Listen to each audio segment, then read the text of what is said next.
play in the community. Seeing that their businesses are located here, well, this was our answer.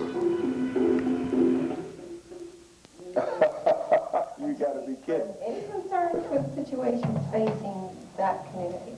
No, no, and that, you know, that's really a big issue in our communities. But again, I put it back on us. The onus is on us. If we sit back and complain, as we do, about foreign businesses moving into our communities, but yet after they're set up, we run to them with our money, we have nothing to complain about. They wouldn't be there if they weren't making money hand over fist. They would not even be in our communities. They know where the money is, like Willie Sutton. It's in the black community. So that's why foreigners who just get to this country, they go to black communities and set up their business because they know our spending habits, they know that we're primarily consumers. And they know that we will support them before some of us will even support our own businesses. So I don't blame them, but no, they don't get involved in community activities. When's the last time you've seen I know you've been to a Chinese restaurant, I've been to one, but have you ever seen them come to black businesses? No, you never see that. And Claude Anderson says, if you ever see that, take a picture of it, because you won't ever see it again. But they don't get up on Saturday morning and say, well, I think I'll go and support this other business. They support their own. There's nothing wrong with that. The only thing wrong with the whole scenario is that black people don't do it. That's right. There are people who say that they do. I'm not personally aware of that. I know that some foreigners have, I was going to say clubs, but it's not clubs. It's like collective groups that they pool their resources through. Like the Japanese people or Koreans have an organization called a K, where they all put in money and pool their resources.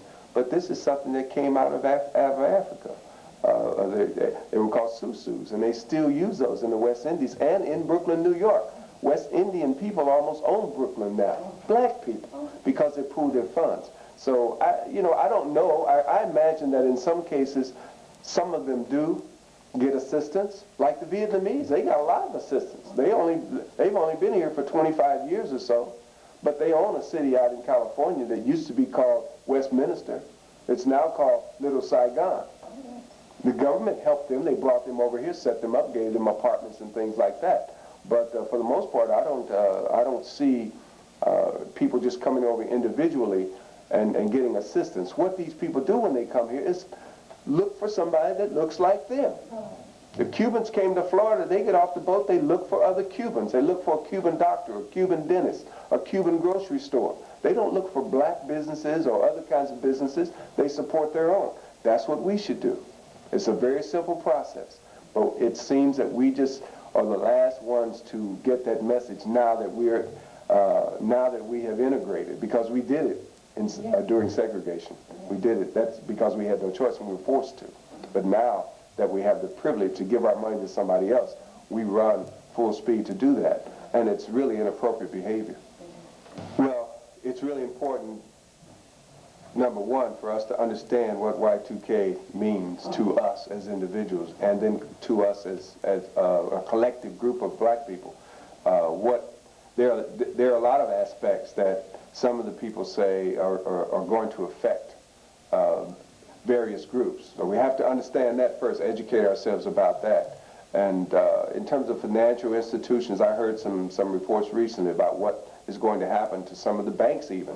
Some of the banks are even going to be closed down because 6 months before the year 2000, people are going to start withdrawing their money. And there's really not enough paper money in circulation. If everybody went to withdraw their money, there wouldn't be enough money for the consumers to get, because there's not enough made. And then if the government starts making more money, then you got hyperinflation. So there are a lot of things that black people need to understand about this Y2K problem.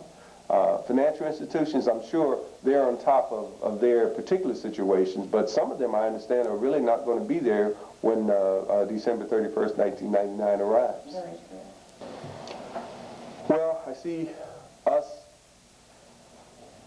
getting ourselves in a position to be the number 3 group in this country in terms of population. Of course, probably by 2005 or 2010, somewhere in there, Hispanics will surpass black people in terms of population. They are organized. We are not, economically. That's one issue that we have to deal with. The other issue is our children. I really am concerned about the education or the lack of education our children are getting, especially in terms of technology, how far we are behind the curve on that. And I fear that this whole notion of driving on the information superhighway will not be a reality for our children. They'll be hitchhikers, or they'll be stuck on some back road rather than being on the information superhighway.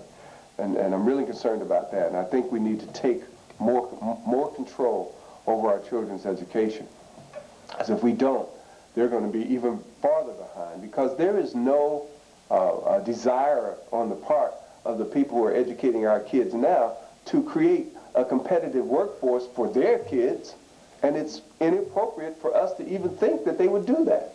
But yet, we said in Cincinnati with a school population 70% of which is comprised of black kids, but yet black people do not have significant controls over that. So it really doesn't make any sense, and we have acquiesced to this subservient kind of role, both economically and educationally, and we are paying for it by the year 2000, which is another year.